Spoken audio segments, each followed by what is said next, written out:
Welcome back to my channel. We're at episode 12, Ready to Love Potomac. The reunion is at the end of the week. And hopefully it's just one part. I haven't heard that it's two parts, so hopefully we can get this done in one part because the trailer for the reunion looks spicy. And so Tori, on his interview, he said that he gave them a lot of footage for the reunion. So I just can't wait to see what happened. It looked like Joy must have flew back for this reunion. So anyway, but we'll get into that in the end. Let's get into this review.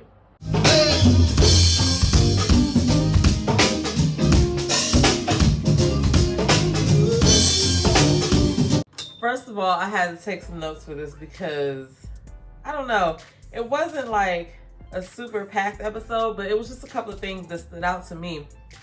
And I don't know. So they all meet for a group brunch and everybody's like mixing and mingling, and Joy is talking to Donovan about how she's going to be leaving for Mexico. And this is like the big topic right now for Ready to Love on this season, because I'm sure Joy and Clifton have been talking about this since they started getting serious, right? And she probably came on the show thinking it's something to do before I go out of town for work. And she probably was open to love, but wasn't really thinking I'm about to walk away from here with what she found, right?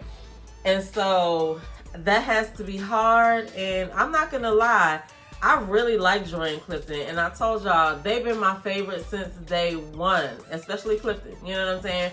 But this is what I'll say. In the beginning, like I said, Clifton was, you know, ting. It was like when you first meet a person, you know what I mean? But I'm not gonna lie, like Clifton seems like he used to be a slickster. You know what I'm saying? Like, I know that people grow and they change or whatever, but I don't know. Like Joy said, if the ball gets dropped, it's not gonna be by her. And I'm not saying I don't have faith in my man Clifton, because I do. Anybody can do anything. You can do anything you set your mind to.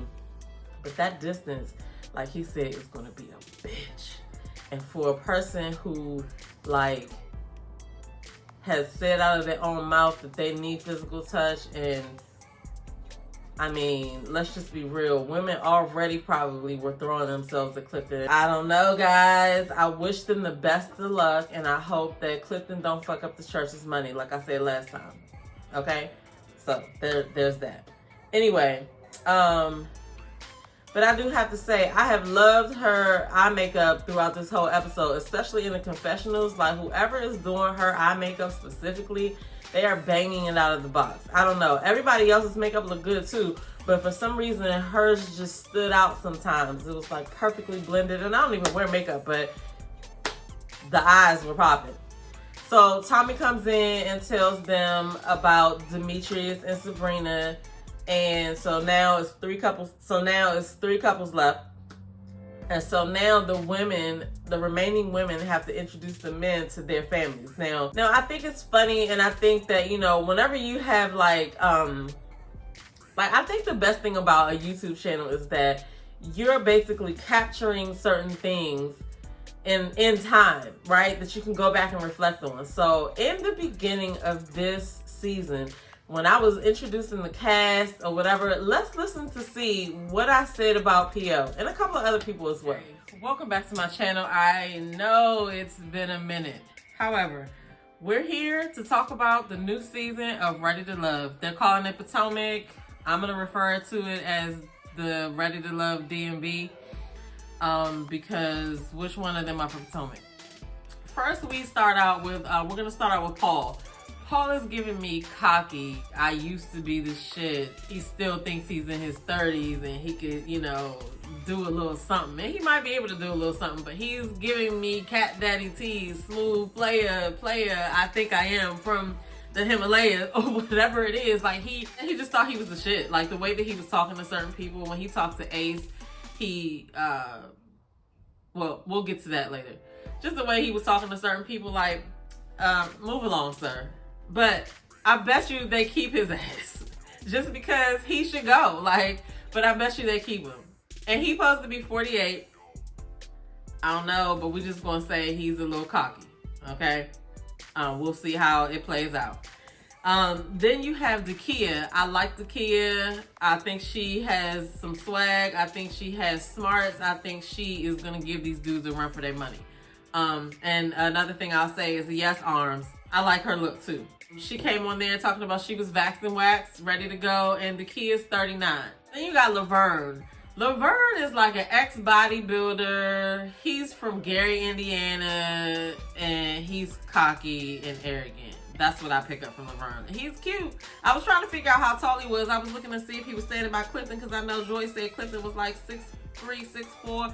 Laverne might be like 6 feet, maybe 5'11", from what I deduced. But we'll see what happens. But he's good looking. He got some swag, but it's I don't know. It's the arrogance for me. So we'll see. But he's probably gonna at least be there for a little bit. So now we got Clifton. Now, Clifton is my favorite. Clifton is sexy. Clifton got the toss around factor. And Clifton got swag. Clifton knows that he is the shit. You can just tell. The fact that he wore a t-shirt to the party where everybody else was dressed up shows you that he was like, I'm gonna kill him with just this simple little t-shirt over these slacks and my voice and his little arms being out. Clifton knew what he was doing. And it was well received, okay? Clifton's my favorite. Clifton's gonna be there for a long time, okay? Y'all better not vote Clifton off. I'll f y'all up. Anyway, I didn't say that. So, Joy. I like Joy. Love her vibe. Then you have Ace. Ace is cool, but Ace had a conversation with Paul, who calls himself P.O., post office, because he delivers. Like, he just comes off cocky. And in the conversation that he had with Ace, he was like asking her about her marriage, and when she told him about the marriage, you know, she was like, you know, I was young or whatever, and he was like, oh, well, that wasn't, the time frame wasn't really long, like, you didn't even stay long, like, you don't know what happened in that situation, sir, like, you don't know what went on in that situation. So I feel like that was an out of place comment. It was very judgmental, and that's how he comes off, like he's the shit. I'm gonna need him to calm down, because then he asked her, is she intimidated? What are you hoping to get from this answer? If she said yes, I mean, she's a woman and you're a man. Like, what is happening here? He needs to figure it out before he starts talking to more women like that, because it's a couple of women on this cast that I feel like he better not say the wrong thing. Tori. I almost forgot about Tori. Now, I actually like Tori, so I can't believe I forgot about him, but Tori is the one with the locks. Tori's cute. I also need to figure out how tall Tori is too, so I'll gather that intel as I'm watching the show the next time. But I like this conversation that he had with Precious. They bonded over their relationships with their moms. They were able to make a little connection there. And I also saw a preview coming up where they're outside at the pool and stuff like that, and he had his locks down. Okay. We're gonna see. Okay, so the main thing that stands out to me is that I said Paul gave me cat daddy tease and that he probably should go home, but they probably will keep. So Carmen introduces Donovan to her mom and dad. And first of all, what the fuck is Donovan wearing? He looks like he's just like chilling. Like, you don't look like you're going to meet somebody's parents. Maybe he was caught off guard about what, you know, the date, and he didn't know when it was going to be. But I feel like he should have at least, you know, taking the jacket off, because the jacket looked like it just looked real casual. But they had a good sit down. It looked like he got the approval of mom, and dad got his side eye on him or whatever. He even gave him a little high five or whatever. He almost got a high five. But the other thing I noticed is that Carmen's dad's eyes are blue. So, like, has Carmen been wearing contacts this whole time, or has she been wearing her regular eyes and then, I don't know. But her father's eyes definitely look blue to me. I don't know. Anyway, so her father's an ex-Marine. He was not playing at all with Donovan, okay? He came with the questions, and Carmen was like, in her cutaway scene, she was like, you know, yes, get him, daddy, get him. I was like, I know that's right. Daddy was prepared. He knew exactly what to do and what to say. Donovan did let them know that he cheated in his last marriage, and I feel like it was something that he needed to get out of the way in the beginning, because stuff like that, when it lingers and then people find out later, it sours their impression. And the thing about relationships is you can have your relationship with your person, but you know that you can't tell your family every single thing, because family don't spend every day with this person to see how this person is and how this person, you know, treats you or whatever. And so when you make up with the person, the family is still thinking about that bad thing that they did. So, but this needed to come out in the beginning so that everything's on the table, and let's go from here.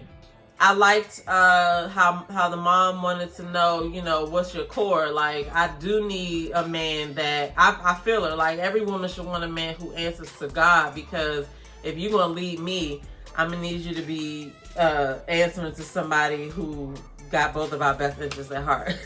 I'll just say that. Anyway, but it didn't look like they ate anything. Like, the food was still on the table, if I'm not mistaken. Like, it didn't look like anybody ate anything. Like, he just came and then talked and then left. So, I don't know. Dad was talking about he was hungry, but we ain't see Dad eat nothing. So, Dad says that Donovan has potential. So, Joy introduces her sister to Clifton. Now, her sister, I have to say her sister is pretty as hell, and she was rocking the bald head. Not a lot of women can do that, but she was definitely rocking it. So they, you know, chatted it up before Clifton came in there. And like, when Clifton came in there, this little just, I don't know, what do you guys get from that? Do you get anything from that? Like, for me, it just gave me a, I don't know. It could just be me, but I am definitely side-eyeing Clifton, because it looks like he is gonna struggle with this. Like he's already struggling with it, and they haven't even gone anywhere. He even said it, like he's already struggling with it. So the sister's concerned also, and so is Joy. You know what I mean? Like, it's something valid to be concerned about, but she can only do what she can do. This is something personal that Clifton's going to have to get with her to figure out how they're going to work it out. Like, how you going to do this? So Joy, I didn't see them eat either, but they was drinking. But Clifton leaves, and Joy and her sister talk about it, and Joy gets a little emotional because he's everything that she said that she wanted or whatever, which kind of like, that he's everything she said that she wanted. And so the fact that it's real is what scares her the most. So then the kid introduces Paul to her mother and her little brother, who is actually 1 year older than Paul's twin daughters. Anyway, this is like a friendship vibe. I already knew that they were gonna just keep on, you know, they're both trying to be so diplomatic and so nice that neither one of them wants to be the one to be like, do I end it for him or do I just think about me? Like, okay, we'll just keep going through the process or whatever. It's no surprise that it ended how it ended, but they had a good conversation. And yeah, it was just like that, but I didn't see them eat either. But I will say that I happen to like the hooded suit jacket that Paul had on. Like, you know, I feel like that was like something different. Anyway, I don't care. I liked it. So then at the end, the kid is talking to her family about Paul and everything, and she says she thinks Paul has potential. So this is the second time that this word potential has been mentioned this episode, and here's how I feel about potential, just so you guys have this little background. Potential is none of my business. The only potential I'm worried about is my own potential, because if a person does not see their potential, the potential that you see in them matters fucking not. So, I hate that word. So, I don't know, like, if Paul was telling her this relationship has potential, then that's okay. That would be different. But if she's just saying that Paul has potential, Paul ain't looking for no potential. He's looking at what it is. And so I think that, I don't know. I just don't be using the word potential unless it's to me, unless it has to do directly with me, because I can see potential all day in a dude. That don't mean nothing to him. My potential ain't his potential. So anyway, then I was like, did they play Stay Right? I don't know if you guys heard that or whatever, but I could have sworn I heard a little interlude of "Stay Right." I don't know. You guys comment below and tell me if you heard it too. So Joy and Clifton have a solo day, and Clifton says he still gets goosebumps every time she walks into a room. I think that's really, really cute. They talk about her sister's concerns, and Clifton admits that he's had anxiety about it since they've been talking about it. They talk about her sister's concerns about the distance, and Clifton admits that he's had anxiety about it since they've been talking about it. And then Joy says that she thinks that Clifton will struggle with it a little harder than she would. And, you know, of course she gets emotional. It took this Bama too long to get up and go comfort her while she was crying, being that she's crying because she's going to be leaving you. He reached across and held her hand, but I was like, bruh, when he got up and went over there, I was like, about time. Damn. Come on, Clifton.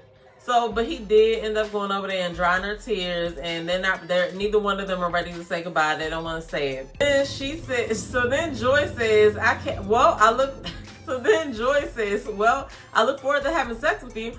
It caught Clifton totally off guard, probably because I don't know if I believe y'all didn't do nothing at the retreat. I don't know.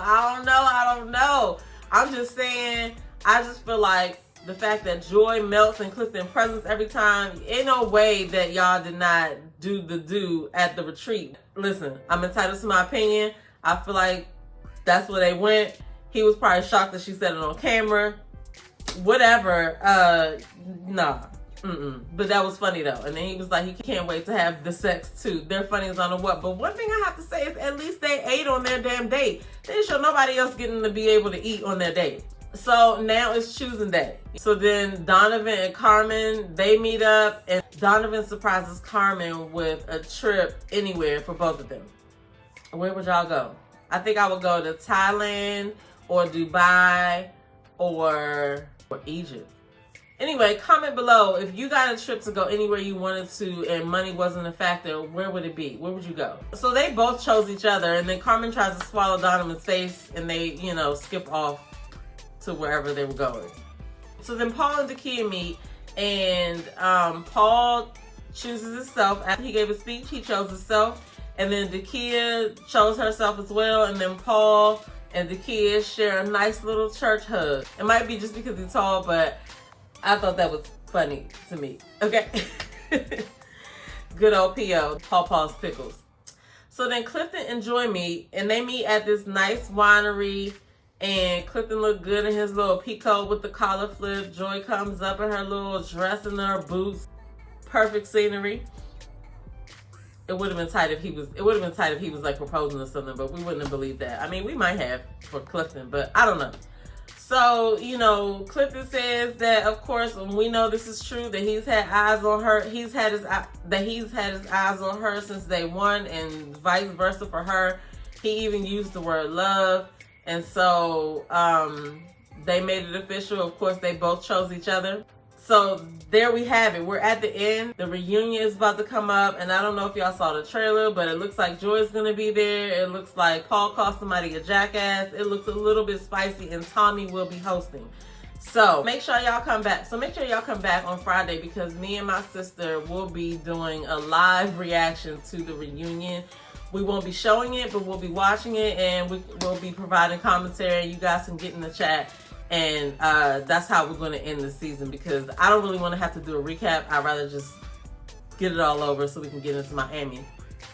But that's it. Make sure y'all like the video. Leave your comments below. What do you think? What are your predictions for the reunion? You think it's going to be spicy? You think it's going to be mild? Like, you think it's going to be whack? Like, what do you think? Like, sound off in the comments below, and I'll see y'all in the next video.